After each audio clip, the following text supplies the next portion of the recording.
दोस्तों, आज हम बात करेंगे अरुणाचल प्रदेश के सपूत और भारत की शान शहीद हवलदार हंगपंग दादा की। आतंकवादियों को माफ करना ईश्वर का काम है, लेकिन उसकी ईश्वर से मुलाकात करवाना हमारा काम है, भारतीय सेना। ये बात सही और सटीक बैठती है अरुणाचल प्रदेश के सपूत और भारत की शान शहीद हवलदार हंगपंग दादा पर, जिन्होंने देश की रक्षा के लिए आतंकवादियों से लड़ते हुए 27 मई 2016 को अपनी जान कुर्बान कर दी। भारत अमर सपूतों का देश है। जब जब दुश्मन ने अपने नाकाम कदमों को आगे बढ़ाया है, तब तब देश के वीरों ने उसे मुंहतोड़ जवाब दिया है। अपनी जान की भी बाजी लगानी पड़ी तो हमारे जांबाज ने हंसते हंसते देश के लिए अपनी जान कुर्बान कर दी है। अरुणाचल प्रदेश के हंगपंग दादा भी ऐसा ही एक नाम है, जिन्हें अदम्य साहस, वीरता और बलिदान के लिए जाना जाता है। उन्होंने कश्मीर के नौगाम सेक्टर में पाकिस्तान की तरफ से घुसपैठ की कोशिश करने वाले आतंकवादियों को मार गिराया और वीरगति को प्राप्त हुए। हंगपंग दादा का जन्म अरुणाचल प्रदेश तिराप जिले में बोरदुरिया गांव में 2 अक्टूबर 1979 को हुआ था। कहते हैं हंगपंग दादा बचपन से ही शरारती थे। वे पेड़ पर चढ़कर फलों को तोड़कर खुद भी खाते और दोस्तों को भी खिलाते। उनके नटखटपन से कुछ लोग परेशान थे तो कुछ लोग खुश भी रहते थे। गांव की जमीन पर नंगे पैर दौड़ने वाला हंगपंग दादा की बहादुरी के किस्से भी बहुत मशहूर थे। शरारती होने के साथ साथ वे साहसी और बहादुर भी थे। जब वे छोटे थे तो वे अपने दोस्त के साथ नदी के किनारे खेलने गए, लेकिन अचानक हंगपंग दादा का दोस्त नदी की लहरों की चपेट में आ गया और डूबने लगा।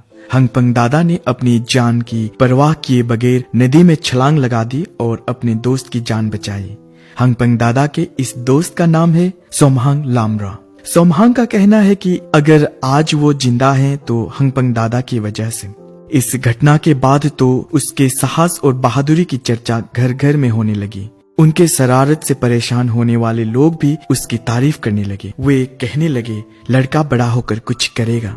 हंगपंग दादा को फुटबॉल खेलना, दौड़ना और सरीखे सभी कामों में जीतना पसंद था। जैसे जैसे वे बड़े होते गए, उनकी शारीरिक कसरत भी बढ़ती गई। वे शारीरिक रूप से बेहद फिट थे। वे हर सुबह उठकर कई किलोमीटर की दौड़ लगाते और पुशअप करते। उनका एक ही सपना था, सेना में भर्ती होने का सपना। और वो दिन भी आ गया जिसकी हंगपंग दादा को इंतजार था, क्योंकि इसी दौरान 1997 में खोंसा में सेना की भर्ती की रैली हुई। इस भर्ती रैली में हंगपंग दादा शामिल हुए और उनका चयन भी हो गया। वे सेना का हिस्सा बनने पर काफी खुश थे। उन्हें गर्व था कि ईश्वर ने उन्हें अपने देश की सेवा करने का मौका दिया है। उन्होंने अपनी ट्रेनिंग पैराशूट रेजिमेंटल सेंटर से पूरी की। अपनी ट्रेनिंग पूरी करने के बाद वे 2005 तक यहीं पर तैनात थे। इसके बाद उन्हें असम रेजिमेंटल सेंटर भेज दिया गया। हंगपंग दादा ने यहाँ भी अपनी बहादुरी का जलवा कायम रखा और हथियारों के ट्रेनर बनकर असम की मूल बटालियन पहुँचने में कामयाब रहे। इसके बाद बैरकपुर, कारगिल, लखनऊ और मणिपुर होते हुए 2016 में कश्मीर की 35 राष्ट्रीय राइफल्स पहुंची। भारतीय सेना की राष्ट्रीय राइफल्स रेजिमेंट को काउंटर इंसर्जेंसी ऑपरेशन के लिए इसके महारत के लिए जाना जाता है। हजारों आतंकवादियों को नेस्तनाबूद करने वाली ये रेजिमेंट आतंकवादियों के लिए मौत का दूसरा नाम कही जाती है। हवलदार हंगपंग दादा अपनी टीम में दादा के नाम से जाने जाते थे। सेना के मुताबिक 26 मई 2016 को शुरू हुई मुठभेड़ में उन्होंने अपनी जान की परवाह न करते हुए अद्भुत साहस का परिचय दिया। हंगपंग दादा अपने साथियों के साथ सीमा पर चौकसी पर थे। इसी बीच इंटेलिजेंस से एक इनपुट मिलता है कि कश्मीर के नौगाम क्षेत्र में कुछ आतंकवादी घुसपैठ की कोशिश कर रहे हैं। सूचना को गंभीरता से लिया गया और आतंकवादियों को मार गिराने के लिए सैनिकों की एक टीम बनाई गई।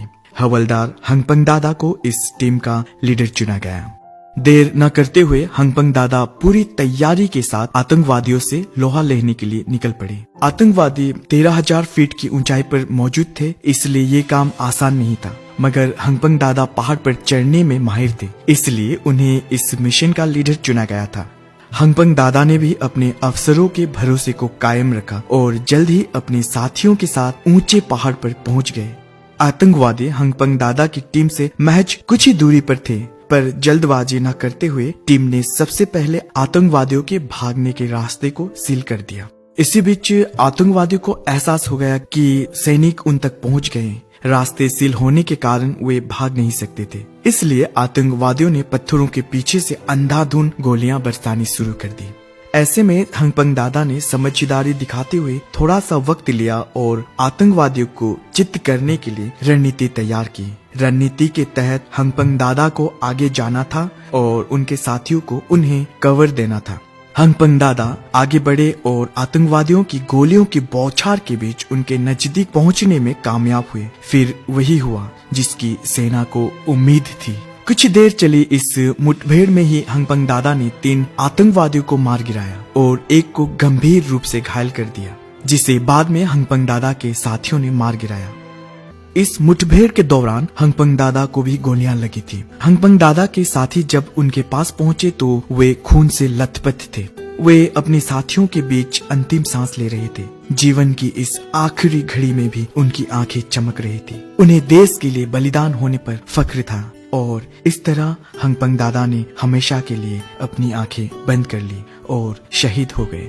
ये दिन था 27 मई 2016। हंगपंग दादा का शव घर लौटा तो उनके परिवार के साथ साथ देश की आंखें भी नम थी। बच्चे, बूढ़े और जवान सभी उनके सम्मान में खड़े थे। उनके जाने का गम सभी को था, लेकिन सभी को गर्व था क्योंकि हंगपंग दादा ने देश की रक्षा के लिए अपनी जान की कुर्बानी दी थी और अमर हो गए थे। आज उनकी वीरता के किस्से लोगों के जुबान पर रहती है। उनके गांव के लोग उनके बचपन की शरारतों को याद करते हैं। गांव के हर पिता का सपना है कि उनका बेटा भी हंगपंग दादा की तरह बहादुर और साहसी बने। हंगपंग दादा के अदम्य साहस, वीरता और बलिदान के लिए उन्हें मरणोपरांत अशोक चक्र से सम्मानित किया गया। अशोक चक्र शांति काल का सर्वोच्च वीरता पुरस्कार है। ये पुरस्कार 26 जनवरी 2017 के मौके पर भारत के राष्ट्रपति डॉक्टर प्रणब मुखर्जी के हाथों से शहीद हवलदार हंगपंग दादा की पत्नी श्रीमती चासेन लोवांग दादा ने नम आंखों से ग्रहण किया। उनकी शहादत की याद में असम रेजिमेंटल सेंटर ने अपने मुख्य ऑफिस का नाम हंगपंग दादा रखा है। अरुणाचल प्रदेश सरकार राज्य में हंगपंग दादा के सम्मान में उनके नाम पर वार्षिक फुटबॉल और वॉलीबॉल टूर्नामेंट कराती है।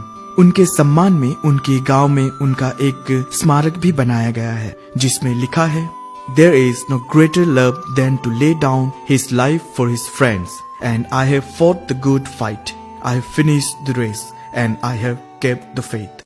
और उनके नेतृत्व वाले ऑपरेशन साबू पर एक संक्षिप्त विवरण सहित उनकी जीवनी को अंकित किया गया है।